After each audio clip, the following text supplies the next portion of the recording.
네, 안녕하세요. 반갑습니다. 네. 네. 저는 핸드 스튜디오의 대표이기도 하고요. 얼마 전에 만든 매드스퀘어라는 회사의 또 대표이기도 합니다. 제 소개를 드리기 전에 그냥 제 소개 겸 회사를 좀 말씀드리도록 하겠습니다. 회사 홍보할 거 아니니까 걱정하지 마시고 좀 들어주시면 좋을 것 같습니다. 저희 회사는 평균 연령이 26세 젊은이들이 모여있는 회사입니다. 그러니까 여러분 또래 친구들이 모여서 업계에서 열심히 같이 일을 하고 있죠. 벤처, 스타트업 뭐 이런 단어에 딱 맞는 회사입니다.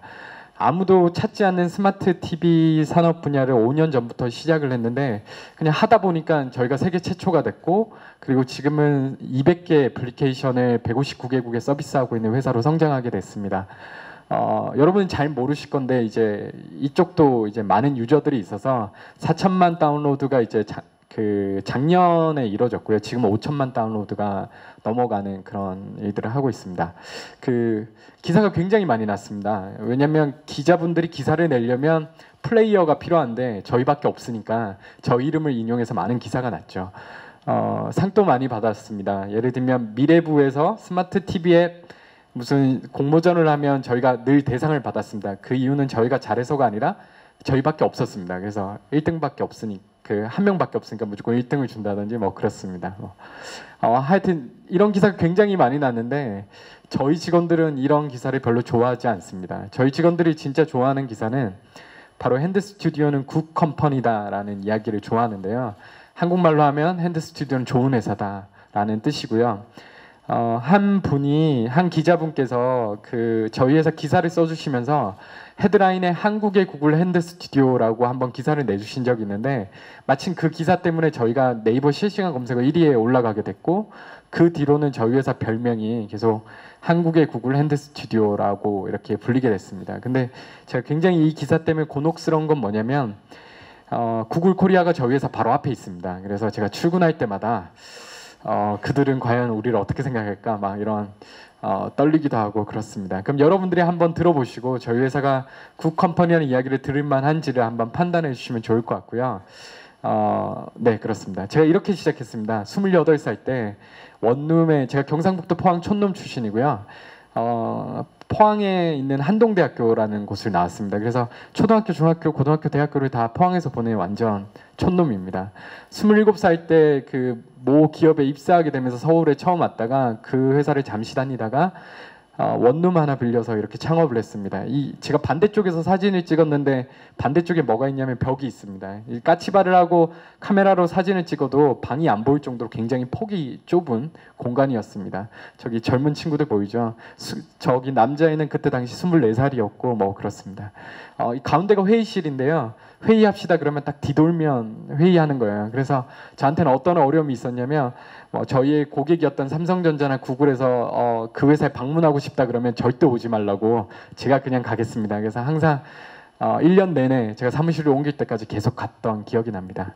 이 친구들이 모여서 제가 5명이서 시작했는데 우리가 처음에 이런 약속을 했습니다. 컵라면만 먹고 한 1년만 버티다 보면 스마트 TV 시대가 열릴 거야 라는 막연한 희망으로 열심히 하기 시작했는데, 때마침 시장이 너무 급격하게 변하기 시작했고 스마트 TV가 시장에 나오기 시작하면서 저희가 굉장히 큰 기회를 얻게 됐습니다. 그리고 이 젊은 5명이 열심히 일을 했더니 첫 해부터 수익을 내기 시작했습니다. 컵라면만 먹을 때 저희가 이제 가끔 술 한잔 하면서 이런 얘기를 했죠. 우리 나중에 돈을 벌면 상여금도 갖자. 그래서 제가 상여금을 나눠줬습니다. 또 술을 먹을 때 또 이런 얘기를 했죠. 우리 만약에 돈을 더 벌면 조폭 영화 같은 데 나오는 거 보면 이제 두목이 돈을 벌어오면 조직원들에게 종이 가방에 막 현금을 넣어가지고 막 주잖아요. 우리도 그런 걸 해보자. 그래서 제가 연말이 되니까 통장을 여니까 돈이 좀 많이 쌓인 거예요. 그래서 아직도 기억나는 게 2010년 겨울에 제가 국민은행을 찾아가서 통장에 있는 돈 상당수를 이거 다 현금으로 주세요. 그래가지고 진짜 큰 박스에 담아와서 친구들에게 종이 가방 하나씩 가득 담아줬던 기억이 납니다. 그러고도 돈이 남았습니다. 그래서 고민했죠. 젊은 친구가 갑자기 돈을 벌면 뭘 해야 되나? 그때 제 나이가 28이었거든요. 그래서 주변을 찾아보기 시작했습니다. 젊은 IT 대표가 갑자기 돈을 벌면 뭘 할까? 레퍼런스 조사를 했죠. 다른 과학 과학의 뭐 이렇게 통계처럼 뭘 할까요, 여러분? 젊은 친구가 갑자기 돈을 벌면 뭐 하고 싶으세요? 네, 뭐라고요? 주식? 아, 돈을 더 벌고 싶으세요? 아, 역시 여기는 서울은 아닌가 봐요. 네, 대부분은 외제차를 사고 자기의 어떤 외형을 바꾼 다음에 이제 청담동을 돌아다니면서 이제 유흥 생활을 시작하더라고요. 아, 그럼 나도 그래야 되나 싶었는데 제가 이제 학교 다닐 때 여러분 같은 대학생 때 지식만 배운 게 아니라 제가 존경하는 교수님들이 많은데 그 교수님들로부터 삶의 방향들을 많이 배웠습니다. 그분들께서 항상 인생 그렇게 살면 빨리 죽는다 하셨던 그 음성이 들리는 것 같아서 좀 뜻깊은 데 쓰고 싶어서 제가 직원들에게 물었습니다. 얘들아, 너희들한테 돈을 나눠주고도 돈이 남았다. 뭘 해줄까 그랬더니 직원들이 한 목소리로 하는 말이 사무실을 옮겨주세요 라고 하는 거예요. 이게 너무 좁잖아요. 그래서 창업한 지 10개월 만에 또 사무실을 옮겼습니다.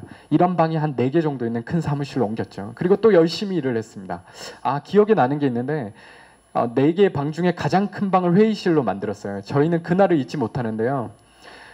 전 직원이 회의실이 생겼다는 그 기쁨에 모두 자기 자리가 있음에도 불구하고 저희는 하루 종일 그날 회의실에서 일을 했던 기억이 납니다. 밥을 먹으러 나가자고 하니까 직원들이 안 나간대요. 짜장면 시켜서 거기서 회의실에서 그냥 같이 나눠 먹었던 기억이 납니다. 이제 직원도 늘었고 급여 수준도 높아져서 또 열심히 일을 했더니 또 돈이 모인 겁니다. 그래서 또 생각했죠. 이제 외제차를 사도 되지 않을까. 근데 또 교수님의 음성이 들리는 것 같아서 또 물었습니다. 직원들에게. 돈이 또 남았는데 뭘 해줄까 그랬더니 직원들이 또 하는 말이 또 사무실을 옮겨주세요. 그러는 거예요. 요즘 젊은이들은 폼생폼사기 때문에 그래서 또 이곳에 옮긴 지 10개월 만에 또 옮겼습니다. 그래서 이것도 한 팀의 공간이고요. 아예 이제 직원들에게 예산을 주고 너희 마음대로 인테리어를 해봐라 그랬더니 회사에 막 이렇게 책 보는 공간도 만들고 뭐 여러 가지 문화 공간을 만들기 시작하더라고요.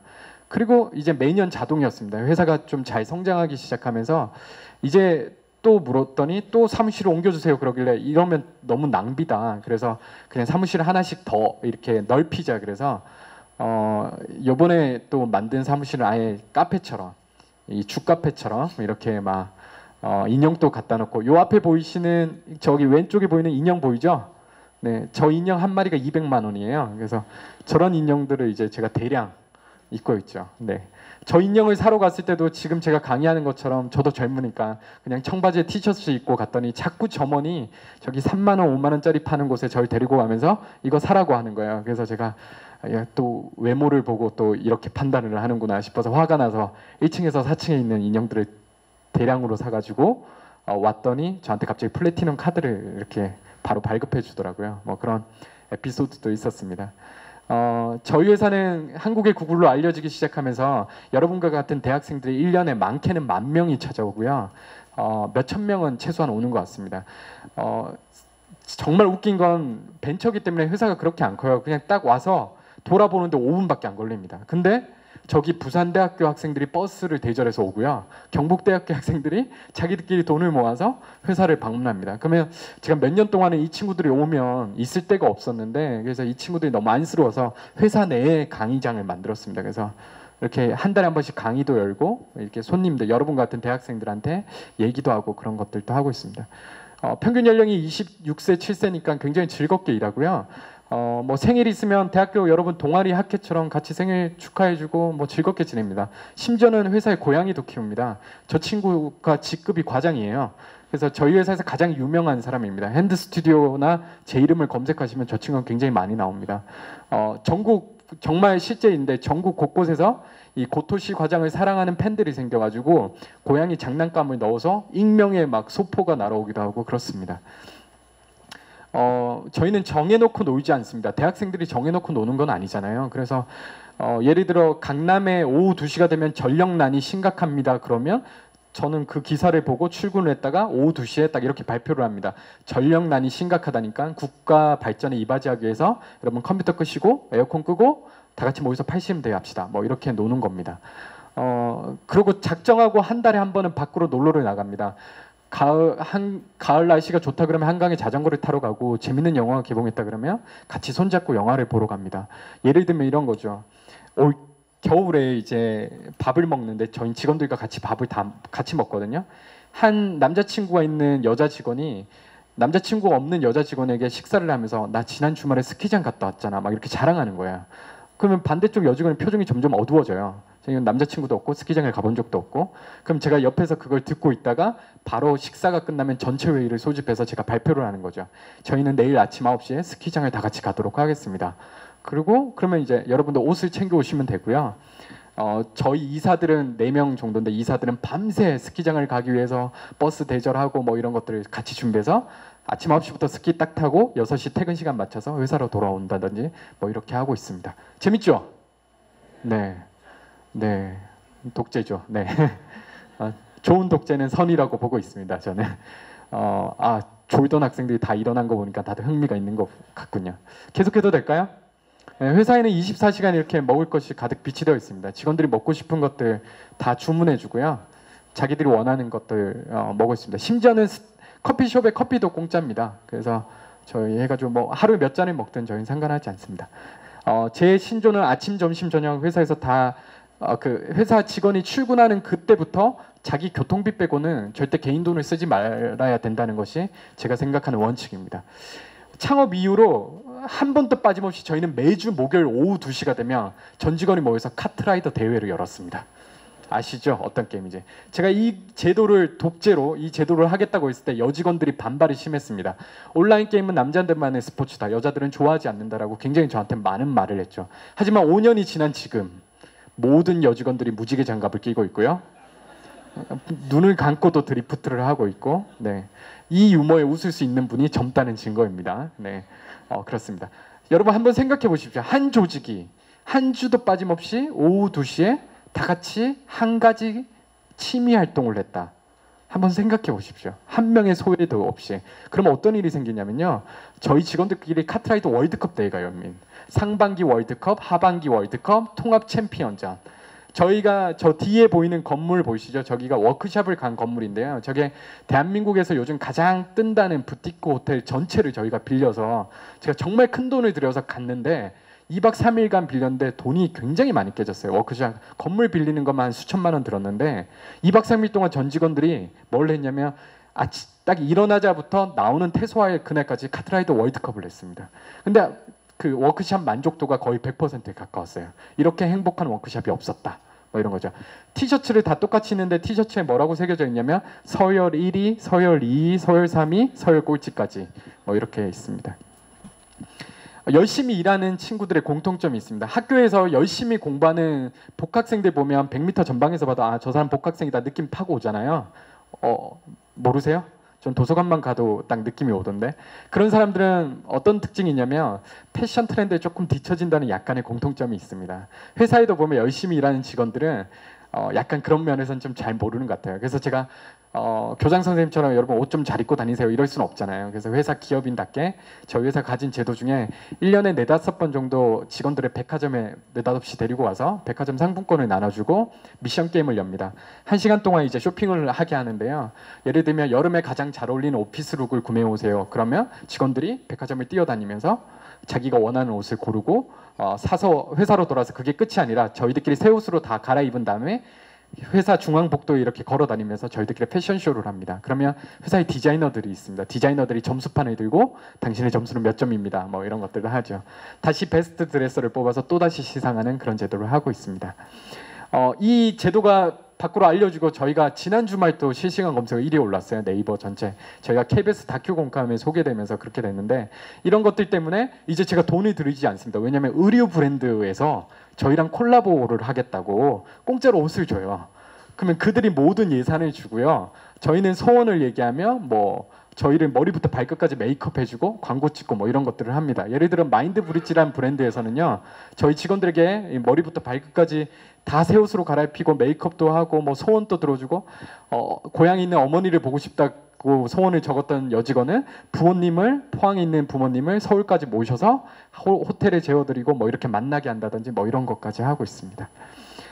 평균 연령이 26세, 7세니까 결혼 안 한 친구들이 너무 많겠죠. 저는 결혼을 빨리 시키고 싶습니다. 촌놈 출신이라서 결혼을 하면 안정될 것 같더라고요. 근데 또 교장 선생님처럼 결혼하세요 할 수는 없으니까 기업인답게 인센티브를 만들었습니다. 벌써 4년 정도 된 제도인데요. 결혼만 하면 무조건 1,000만 원을 제공합니다. 그랬더니 한 8명 정도 결혼했어요. 지금까지. 올해까지 하면 한 10명, 12명 넘어가는 것 같습니다. 사내 커플이 올해 나와요. 사내 커플은 네, 2,000만 원입니다. 네, 올해 벌써 받았습니다. 그 커플은. 그랬더니 한 친구가 저한테 찾아와서 얘기합니다. 이 제도는 굉장히 불공평한 제도입니다. 왜? 저는 결혼을 하고 입사했기 때문입니다. 들어보니 맞는 것 같아요. 그래서 그 친구 때문에 3년 전부터 제도를 하나 더 만들었습니다. 자녀를 한 명 낳을 때마다 1,000만 원씩 주겠다. 그래서 그 친구가 저희 회사에서 2명이나 나왔습니다. 여러분, 송년회 하면 어떤 단어가 생각나십니까? 송년회. 정답입니다. 술이 바로 떠오르시죠. 저희 기성세대가 만든 문화입니다. 저희 회사 송년회는 조금 다르게 진행됩니다. 전국 팔도에 계신 모든 부모님, 심지어 중국과 일본에 계신 부모님까지 비행기표를 다 끊어드린 다음에 서울에서 가장 좋은 호텔에 모시고 1박 2일 동안 공식적으로 효도하는 시간이 저희에겐 송년회입니다. 그래서 1년 중에 그 어떤 전시회보다도 가장 멋지게 준비해서 자기 부모님이 입장할 때마다 자기가 직접 부모님을 모시고 아버지 제가 만든 애플리케이션입니다. 저는 이런 일을 하고 있습니다. 소개하고요. 저도 약속합니다. 어머니 아버지 젊은이들이 이렇게 모여서 이런 성과를 냈습니다. 계속 응원해 주신다면 내년에도 열심히 하겠습니다. 라고 다짐하는 시간입니다. 이 사진은 12월 27일 날 신라호텔 영빈관 전체를 불려서 저희들끼리 한 행사이고요. 1년에 한 번씩 가족들과 찍는 전체 이 단체 사진이 저에게는 가장 자랑스러운 사진이기도 합니다. 이런 자유로운 회사에도 한 가지 강제 조항이 있습니다. 뭐냐면 무조건 정직원이 되면 어려운 국내 아동 한 명을 평생 후원 입양하겠다는 서약서를 써야만 정직원이 될 수 있습니다. 그래서 직원이 한 명 늘 때마다 저희가 후원하는 아동이 한 명씩 느는 그런 시스템을 가지고 있습니다. 핸드메이드 무슨 뜻인가요? 네, 맞습니다. 손으로 만든 뜻이죠. 제가 직원들에게 사무실을 옮기기 시작할 때 제가 막 이렇게 결정하다가 그냥 직원들에게 예산을 주고 너희가 인테리어를 마음껏 해봐라 그랬더니 기획팀에 있던 그때 당시에 기획팀 한 명이 제가 시키지도 않았는데 핸드메이드라는 뜻을 벽에 이렇게 새겨놨습니다. 핸드메이드란 손으로 만든 것이 아니라 핸드 스튜디오가 만들어내는 모든 서비스는 그만큼 탁월해야 된다는 것을 뜻한다라고 적어놨어요. 사전적 정의를 바꿔놓은 거죠. 저는 이 문구를 볼 때마다 가슴이 뭉클합니다. 그래서 제가 생각하는 핸드 스튜디오의 정신은 조직 문화를 넘어서서 아무도 보는 이가 없을 때 지키는 정신, 바로 서양에서 얘기하는 핸드인의 명예라고 저는 생각합니다. 그래서 저는 창업한 지 5년밖에 안 된 이름 없는 회사의 대표이지만, 그리고 저희 친구들은 평균 연령 26세, 27세의 굉장히 어린 친구들이지만 저희 업계에서는 존재하는 것만으로 설레임이 되는 기업으로 성장하고 있고 많은 사람들이 저희들을 응원해주고 있습니다. 저희 회사 페이스북이나 제 페이스북 보시면 굉장히 아마 놀라운 댓글들이 많으실 건데요. 무슨 연예인처럼 저희들을 전국 각지에서 응원해 주시는 분들이 많이 계십니다. 그리고 제가 지난 5년 동안 받은 편지들만 해도 굉장히 너무나도 많이 있습니다. 회사 자랑하려고 한 게 아니라 제가 왜 이렇게 회사의 얘기를 많이 했냐면, 제가 이런 회사를 왜 만들었을까요가 오늘 마지막으로 제가 전해드려야 될 메시지입니다. 퀴즈 하나 내겠습니다. 뭐 이렇게 일방적으로 강의하는 건 저도 별로 좋아하지 않는 스타일이 아니라서. 이 사람 누구일까요? 정답입니다. 배트맨. 너무 쉽죠? 여러분들은 어떤 강박관념이 있냐면, 제가 문제를 내겠다 그러면 혹시나 다른 의도가 있지는 않을까. 하나만 더 내볼게요. 이 사람 누구일까요? 예, 맞습니다. 아이언맨입니다. 어느 설문조사의 그 통계조사 보니까 전 세계 여성들이 가장 사랑하는 영웅이 아이언맨이래요. 그래서 동의하세요? 저는 그래서 생각해봤죠. 역시 영웅도 돈이 많아야 인기가 많나, 뭐 이런 생각했습니다. 하나만 더 내보도록 하겠습니다. 이 사람 누구일까요? 혹시 이쪽 동네는 영화관이 없나요? 캡틴 아메리카 맞습니다. 미국인들이 가장 사랑하는 영웅 캡틴 아메리카입니다. 마지막 한 명만 더 맞춰볼게요. 이 사람 누구일까요? 맞습니다. 슈퍼맨. 전 세계에서 네임밸류가 가장 높은, 브랜드 인지도가 높은 영웅 슈퍼맨입니다. 남녀노소 좋아하죠. 그럼 제가 진짜 문제를 내겠습니다. 여러분들은 중요합니다. 여러분들 어떻게 영웅의 얼굴을 보지 않고도 그 영웅이 누구인지를 알아맞힐 수 있었습니까? 네, 좋아요. 로고 맞습니다. 로고, 심볼, 마크. 그렇죠? 그러면 제가 우리 지식인답게 이 명제를 한번 끄집어내도록 하겠습니다. 모든 영웅들의 가슴에는 자신만의 심볼이 그려져 있습니다. 동의하십니까? 한번 생각해 보세요. 머릿속에 쫙. 제가 이 강의를 할 때쯤 그 학부모와 함께하는 강의였는데, 강의를 할 때쯤 한 초등학생이 손을 번쩍 들더니 대표님! 저기서 외치는 거예요. 시키지도 않았는데. 헐크는 마크가 없는데요? 그런 거예요. 순간 당황했습니다. 예외 상황이 있었구나. 헐크는 마크가 없구나. 근데 그 누나가 옆에 따라왔는데 누나가 대신 얘기하는 거야. 야, 녹색 피부가 마크야. 순간 위기를 모면했습니다. 그 누나 때문에. 끝나고 나서 고맙다고 했습니다. 동의하십니까? 모든 영웅들의 가슴에는 자신만의 심벌이 그려져 있습니다. 만약에 동의하신다면 제가 명제를 하나 더 한번 제시해 보도록 하겠습니다. 제가 어린 조카가 있습니다. 4살, 5살, 6살. 누나가 3명이나 있는 귀한 집 자식으로 태어났기 때문에 조카가 있는데 명절이 되면 이 조카랑 놀아주는 것이 저의 역할입니다. 근데 저도 놀아주기 싫거든요. 그래서 어떻게 하냐면 방에 가둬놓고 TV, 만화 나오는 TV를 딱 틀어주고 전 뒤에 누워 있습니다. 그러면 이제 TV에 어느 날 슈퍼맨 만화 영화가 나오는 거예요. 저는 슈퍼맨 영화만 봤지 만화는 못 봤거든요. 근데 만화가 나오는데 장면이 이랬습니다. 악당이 여주인공을 납치했고 여주인공이 외치기 시작합니다. 슈퍼맨 도와주세요. 그랬더니 슈퍼맨이 그 출동을 하려고 합니다. 슈퍼맨 출동하면 보통 어디 가죠? 기억 안 나세요? 뭐 그 공중전화 박스라든지 아니면 회전문이라든지 아니면 화장실에 가죠. 제가 봤던 장면은 공중전화 박스로 주인공이 막 달려갔습니다. 그러더니 공중전화 박스에 누가 있나 없나 딱 보더니 우리가 잘 아는 가장 멋있는 장면 있잖아요. 셔츠를 두두둑 뜯기 시작했습니다. 그랬더니 근육질에 가슴이 나오면서 여기에 이제 S자가 딱 보이는 거예요. 그 애니메이션이니까 이 S자에 애니메이션 효과도 줘가지고 여기에 빛이 쫙 비치는 거예요. S가 딱 보이는 순간 깜짝 놀랐습니다. 저희 조카들이 갑자기 소리를 지르면서 방 안을 막 뛰어다니는 거예요. 그리고 뭐라고 막 외치는 거예요. 봤더니 그 자세히 들어보니까 무슨 슈퍼맨 주제가 같은데 내용이 슈퍼맨 출동한다 출동한다 뭐 이런 내용이었어요. 제 눈에는 아직 슈퍼맨이 출동도 하지 않았고 악당을 무찌르지도 않았는데 제 조카들은 슈퍼맨의 S를 보는 순간 슈퍼맨이 다음 어떤 행동을 할지를 예측한다는 걸 알게 됐죠. 그래서 제가 이런 생각을 했습니다. 사람들은 영웅들의 가슴에 있는 심볼만 봐도 그를 통해 전개될 이야기를 예측하거나 기대한다는 것을 한번 생각해 봤습니다. 이 영화 포스터가 여러분들이 한 번쯤 보셨던 슈퍼맨 리턴즈라는 영화의 포스터인데요. 이 포스터, 이 배급사가 어떤 마케팅을 했냐면 영화 티저 영상을 제공하지 않고 이 포스터 한 장만 전 세계에 뿌렸어요. 궁금증을 자아내기 위해서. 그랬더니 어떤 일이 일어났냐면 제가 네이버 영화 이 평점란에 갔더니 영화가 개봉도 안 했는데 사람들이 별점을 5개를 미리 줘놓고요. 기대됩니다. 빨리 나왔으면 좋겠어요. 물론 알바도 있겠지만 뭐 하여튼 그렇게 하는 걸 봤습니다. 저는 올해 그 또 마블사의 SF 영화 나오죠. 그래서 그게 벌써 기대돼요. 한국에서 찍었다는 거. 뭐 그런 내용입니다. 그러면 앞에 있는 전제와 뒤에 있는 이 명제를 합쳐서 제가 영웅이란 정의를 한번 내려보도록 하겠습니다. 제가 생각하는 영웅은 신비한 능력을 가진 사람이 영웅이 아니고요. 사람들을 기대케 하고 흥분시킬 만한 이야기를 가진 사람이 진짜 심보를 가진 사람이 진짜 매력적인 영웅이지 않을까 이런 생각을 합니다. 우리는 제가 이제 촌놈이로 태어나서 서울에 올라가 보니까 태어날 때부터 어마어마한 초능력을 가진 사람들이 많이 만나게 됐습니다. 예를 들면 태어났는데 아버지가 테헤란로에 빌딩을 한 채 가지고 있다든지 태어났더니 뭐 아버지는 뭐 정치인이시고 어머니는 뭐 어떻게 되고 뭐 이런 자식들을 많이 만났어요. 근데 그들을 보면서 전혀 영웅이라는 생각은 들지 않았죠. 오히려 사람들이 욕을 하더라고요. 악당이라고. 그래서 진짜 영웅은 혹시 환경이 아니라 그 사람이 가진 어떤 이런 이야기지 않을까라는 생각을 하게 됐습니다. 그리고 재밌는 것은 영웅은 이렇게 정의되지 않더라고요. 영웅이 뭐 이력서로 혹시 정의될 수 있습니까? 영웅이 만약에 이력서를 쓴다면 배트맨은 어떻게 써야 됩니까?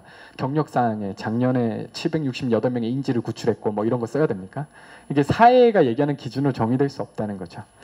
요즘 이런 단어를 많이 씁니다. 아마 이런 강의가 열리는 것 자체가 아마 여러분들을 향한 이런 기대일 건데요. 세상을 바꿀 미래의 청춘 여러분, 이런 문구들이 방송에도 나오고 여러 가지 어른들 책에서도 나오고요. 굉장히 많이 쓰입니다. 근데 세상을 바꾸는 사람들을 영화계에서는 뭐라 얘기하냐면 히어로, 영웅이라고 얘기하거든요. 그럼 이 문장을 제가 바꾸면 세상을 바꾸고 싶은 미래의 젊은 영웅 여러분, 혹시나 여러분도 아직 어리시니까 이런 꿈을 가슴에 담고 살지 모르겠습니다. 나도 언젠가 오늘 봤던 교수님처럼 어떤 사람처럼 나도 세상을 한번 영향을 미치고 싶은 사람이 되고 싶다는 소망이 있을지 모르겠습니다. 그럼 여러분들도 미래의 젊은 영웅이라고 할 수 있겠죠. 그럼 제가 던지는 화두는 뭐냐면 미래의 젊은 영웅 여러분, 그럼 여러분의 가슴에는 어떤 심볼이 있습니까? 가 제가 던지는 화두입니다. 답을 주기 위해서 온 게 아니라 동시대를 살아가는 젊은이로서 여러분에게 말씀드리고 싶은 거죠. 그래도 비슷한 얘기는 짧게 해야 되니까 저의 20대 때 화두가 됐던 저를 이끌었던 얘기를 그냥 소개만 하고 마칠까 합니다. 요즘 젊은이들의 가슴을 열면 뭐가 있느냐면요. 뭐가 있을까요? 토익 점수는 요즘 이제 좀 지나간 것 같고, 가슴을 열었더니 취업은 해야겠고, 여자분들은 가슴을 열었더니 여름방학 때 성형수술을 할까 말까 뭐 이런 것도 있고, 남자들은 LOL 게임의 등급을 어떻게 올릴 것인가, 뭐 끝나고 PC방 가기로 했는데 뭐 술도 한잔 해야 되고, 소개팅했던 여자가 마음에 드니 안 드니 뭐 이렇게 있을 수 있죠. 학점 아니면 이런 거죠.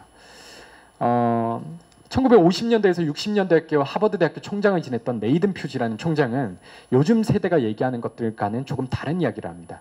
그분이 말씀하신 청년의 가슴에 있어야 될 5가지를 다음과 같이 정리하고 있는데요. 첫째, 흔들 수 있는 깃발. 둘째, 변하지 않는 신념. 셋째, 따를 수 있는 지도자. 넷째, 평생을 함께할 친구. 그리고 마지막으로 함께 부를 수 있는 노래가 청년의 가슴에 있어야 된다라고 이야기한 것을 저는 읽은 적이 있습니다. 그 뒤로 저는 이 5가지를 추구하면서 살아왔는데요. 오늘은 저의 첫 번째 흔들 수 있는 깃발, 제가 왜 핸드 스튜디오를 만들고 있을까요? 라는 답을 하고 마치겠습니다.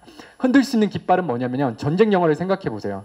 전쟁할 때 전쟁을 하는 맨 앞에 있는 병사는 그 하나씩 깃발을 들고 전진을 합니다. 그래서 군대에서 깃발은 뭐냐면요. 우리가 따라가야 될 이상이자 상징입니다. 포탄이 떨어지고 총알이 빗발치더라도 그 깃발은 따라가야 되는 겁니다. 내가 가야 될 곳이죠. 그래서 젊은이들에게 흔들 수 있는 깃발은 무엇이냐면 은유적인 표현인데요. 내가 걸어가야 될 나의 미래이고 내가 만들어가야 될 나의 세상이며 그리고 나의 이상인 거죠. 그럼 저의 이상을 소개하겠습니다. 저는 20살 때 지하철을 처음 탔습니다. 경상북도 포항 깡촌에서 자랐고요. 아까 말씀드렸듯이 한동대학교라는 곳을 나왔기 때문에 정말 촌놈이었습니다. 학교 가자마자 들었던 동아리가 뭐였냐면 중국 여행 동아리였습니다. 왜냐하면 해외여행을 한 번도 못 갔기 때문에 거기 들면 여행을 갈 줄 알았기 때문입니다. 아니나 다를까 여름방학이 됐더니 20살 때 선배들이 이제 중국을 데리고 간다고 준비물을 챙겨오라고 했습니다. 그리고 출국하는 날 아침에 공항으로 오라는 겁니다. 근데 당시만 해도 포항에서 김포공항으로 바로 가는 버스가 없었기 때문에 저는 그 전날 올라가야만 했습니다. 친구가 자기 집에서 재워준다고 올라오라고 하더라고요. 그래서 제가 서울역에 내렸습니다. 저는 그날을 잊지 못하는데요. 친구가 저를 마중 나왔는데 왜 제가 그날을 잊지 못하면 제가 지하철을 처음 탄다는 걸 알고 친구가 저에게 장난을 쳤는데 준이야 지하철을 탈 때는 신발을 벗고 타야 되니까 잘 기억해둬 라고 농담을 했던 기억이 납니다. 저는 아니라는 생각은 했지만 정말 처음 탔기 때문에 혹시나 벗고 타야 되는 두려움을 가졌던 기억도 납니다. 그렇게 제가 옛날 사람이 아닙니다. 여러분과 동시대에 살아가는 젊은인데도 제가 그만큼 깡촌에서 자랐습니다. 지하철을 처음 탔더니 모든 게 신기했습니다. 두리번 이런 게 지하철이구나. 찻장 밖으로 보이는 풍경도 너무 신기했습니다. 근데 제게 그때 놀라운 장면이 펼쳐졌습니다. 어쩌면 여러분들한테는 익숙한 모습인데요. 2다리가 없으신 한 지체장애인이 문을 열고 제 지하철 칸으로 들어오셨습니다. 이렇게 몸을 이렇게 끌면서 바닥에 끌면서 들어오셨는데요. 저는 그런 모습을 처음 봤기 때문에 유심히 봤습니다. 그분이 몇 번의 망설임 끝에 막연한 대중을 향해서 떨리는 목소리로 외치기 시작했습니다. 내용은 다 한 것 같습니다. 저는 2다리를 잃었습니다. 오늘 여러분들이 저를 도와주신다면 제가 오늘을 살 수 있을 겁니다. 저는 그 목소리를 듣자마자 이런 상상을 했습니다. 촌놈이니까 모두가 도와줄 거야. 아니면 많은 분들이 도와줄 거야. 근데 여러분의 기대와 같이 아무도 그를 도와주지 않았고 심지어는 아무도 그를 쳐다보지도 않았습니다. 물론 저는 이제 서울 산 지 오래됐기 때문에 그 느낌이 어떤 건지 조금은 이해합니다. 하지만 당신은 제가 촌놈이고 20살이었기 때문에 도와주고 싶었습니다. 그래서 친구한테 저분 도와주자라고 했더니 친구가 대답 대신 고개를 끄덕이더라고요. 그래서 제가 주머니에 있는 몇천 원을 꺼내가지고 이렇게 몇 발자국 걸어서 그 바닥에 누워 계신 그분에게 이렇게 손을 내밀었습니다. 촌놈은요 또 도와줄 때 꼭 그냥 안 합니다. 꼭 한마디씩 하거든요. 아저씨 힘내세요 라고 딱 이렇게 했습니다. 그랬더니 그 아저씨가 잠시 저를 이렇게 위로 올려다 보시더니 갑자기 제 손목을 덥석 잡는 거예요. 깜짝 놀랐습니다. 아, 서울은 이런가, 고맙다는 말을 이렇게 표현하는가. 갑자기 그 손에 힘을 주더니 제 손목을 약간 끌어내리시면서 떠듬떠듬 저한테 뭐라고 하셨냐면, 학생 돈은 됐는데 혹시 시간이 되면 내 얘기 좀 들어줄 수 있겠냐고 저한테 물으셨습니다. 그래서 저는 뭐 어차피 촌놈이니까 그분 앞에 양반다리를 하고 앉았습니다. 지하철 처음 탔는데 별걸 다 한 거죠. 원래 촌에서는 버스가 꽉 차면 이게 버스 중앙 통로에 앉아가고 그러거든요. 여러분은 익숙하지 않겠지만 저는 어릴 때 그렇게 다녔습니다. 양반다리로 앉았더니 그분이 이제 어눌한 말투로 자신의 이야기를 해주셨습니다. 두 다리를 잃었을 때가 지금 제 나이인 30대 초반이었답니다. 혼수 상태에서 깨어나 보니까 자기가 와이프도 있고 아기도 있었는데 와이프가 아기를 데리고 도망가고 없더래요. 그래서 자기가 눈 뜨고 처음 본 게 늙으신 홀어머니가 울고 있는 모습이었답니다. 처음에 두 다리가 없어졌다는 사실에 너무 절망해가지고 자살 시도를 몇 번 했답니다. 근데 죽었다 생각하면 병원이고 죽었다 생각하면 병원이고 그러다가 마지못해 살아야겠다는 생각이 있는데 어느 봉사자가 와서 자기한테 얘기하기로 직원 장애인 교육을 받으면 취업을 할 수 있다고 알려주더랍니다. 그래서 그 교육을 다 이수하고 드디어 공장에 취업을 했답니다. 자기는 그날을 잊을 수가 없는데요. 왜냐하면 나도 세상에 쓸모있는 사람이구라는 걸 처음 느꼈기 때문이랍니다. 그래서 공장에서 열심히 일을 했답니다. 그런데 한 달이 지나니까 아무도 보는 이가 없을 때 그 공장장이 자기를 때리기 시작하더래요. 그래도 꾹 참았답니다. 이 일마저 없어지면 나는 진짜 세상에 쓸모없는 사람이다. 근데 참고 참았는데 6개월 정도 지나니까 이제 공장 사장님이 월급도 주지 않더래요. 그래서 마지못해 또 나왔답니다. 그리고 진짜 죽어야겠다는 생각에 부엌에 있는 식칼로 여기를 긁었답니다. 저한테 이 흉터를 보여주시더라고요. 근데 또 안 죽고 살아났대요. 병원에 옮겨져서. 그 뒤부터는 막 그냥 집에 누워만 있었는데 주변 사람들이 야, 너 그렇게 살 거면 가서 구걸이나 해라 라는 비난에 못 이겨서 오늘 처음 큰 마음을 먹고 지하철에 첫 출근을 하신 거예요. 그리고 제가 첫 손님인 거죠. 전 지하철 처음 탔는데. 제가 그 이야기를 듣고 있는데 지금 여러분이 느끼시는 마음처럼 20살 까까머리 청년에도 아무것도 모르지만 이런 생각이 들었습니다. 뭔가 잘못됐다. 그냥 막연한 그런 생각이 들었습니다. 그래서 제가 그때 아무것도 없고 전공 공부도 안 했던 제가 이런 약속을 하고 맙니다. 지금 생각하면 약간 손발이 오그라드는 약속인데요. 아저씨, 제가 20살인데요. 제가 어른이 되면 약간 분노가 담겨 있었습니다. 제가 어른이 되면 아저씨처럼 열심히 일한 사람이 제대로 대접받을 수 있는 그런 세상을 만들어 보겠습니다. 라고 아저씨에게 그 얘기를 했어요. 그리고 제가 아저씨한테 드릴 건 없는데 잠시 아저씨를 위해서 기도를 드려도 되겠습니까? 그랬더니 아저씨가 대답 대신 손을 모으더라고요. 그래서 기도를 드렸습니다. 지하철 처음 탔는데 막 혼자 부흥회도 한 거죠. 막 별의별 걸 다 한 겁니다. 그리고 제가 기도를 드리는 사이에 친구가 제 등을 두들기면서 준이야 내리자, 내릴 때가 됐다. 그래서 제가 옛날 그 배낭여행 큰 거를 선반에서 딱 내려서 막 달려 내리려는데 마지막 그 아저씨 얼굴이 보고 싶었어요. 저한테 뜻깊은 만남이잖아요. 그래서 딱 뒤돌아서 봤는데 그 아저씨가 갑자기 제가 봤던 마지막 모습이 눈물을 펑펑 흘리시면서 다음 칸으로 이동하시는데 손을 들더니 정말 큰 소리로 살 거야, 난 꼭 살 거야를 외치시는 거예요. 그게 제가 아저씨를 본 마지막 모습입니다. 저는 지난 10년 동안 고민이 많았습니다. 왜 그 아저씨가 20살짜리 까까머리 청년이 했던 그 말 한마디에 살 거야 라고 얘기했을까? 근데 저도 이제 인생을 좀 배워가고 이런 사업도 해보면서 한 가지 깨달은 게 있죠. 그게 뭐냐면 상상입니다. 아마 그 아저씨는 사고를 당한 후에 굉장히 많은 위로를 받았을 겁니다. 많이 아팠지, 금방 낫는데. 하지만 단 한 명도 그 사람에게 가서 두 다리가 없는 네가 살아갈 세상도 괜찮다, 앞으로도 희망적이다라고 미래를 약속해 준 사람은 아무도 없었을 거라고 생각합니다. 그리고 몇 년이 지나고 그 수많은 일들을 겪어서 그 마음은 굉장히 상해 있었겠죠. 근데 20살짜리 까까머리 청년이 어느 날 나타나서 이 약속을 한 거죠. 조금만 기다리세요. 아저씨가 살아갈 세상은 괜찮아질 겁니다. 그래서 이 허황된 이 까까머리 청년의 이 문구가, 약속이 그분에게 새로운 깃발이 되었을 거라고 저는 생각합니다. 지난 10년 저는 수많은 전공을 바꿨습니다. 사업도 했고 직장인도 됐고 굉장히 많이 했죠. 하지만 저의 깃발은 딱 하나였습니다. 불공정한 영역에 공정함을 실현하는 사람이 되겠다. 이게 저의 깃발이었고 그 깃발을 위해서 열심히 달려왔습니다.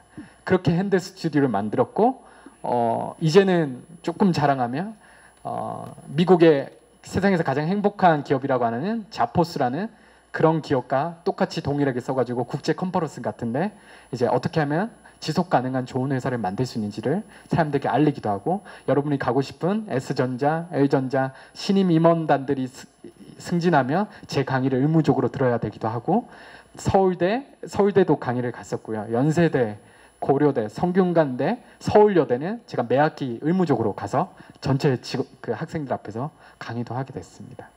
그래서 꿈은 직업이 아니라 어떠한 인생을 살아갈 건지 하는 자신의 결정입니다. 그리고 그 결정이 깃발이 되면 청춘의 가슴은 움직이기 시작하는 거죠.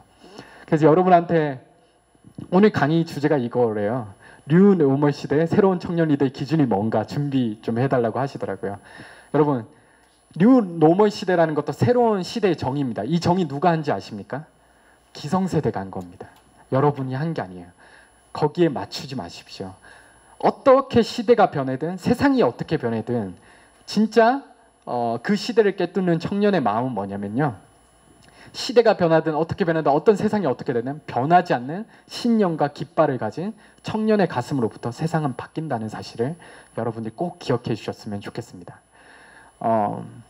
오늘 여러분 만나뵙게 되어서 반갑고 혹시나 질문이나 이런 것들이 있으면 나중에 Q&A 때 뵀으면 좋겠고요. 혹시나 세계적인 도시 강남에 놀러 올 일이 있으면 저희 회사에 누구든지 놀러 오시면 됩니다. 그러면 차 하면서 이런 강의 말고 좀 더 진솔한 얘기를 할 수 있을 거라고 생각합니다. 들어주셔서 감사합니다.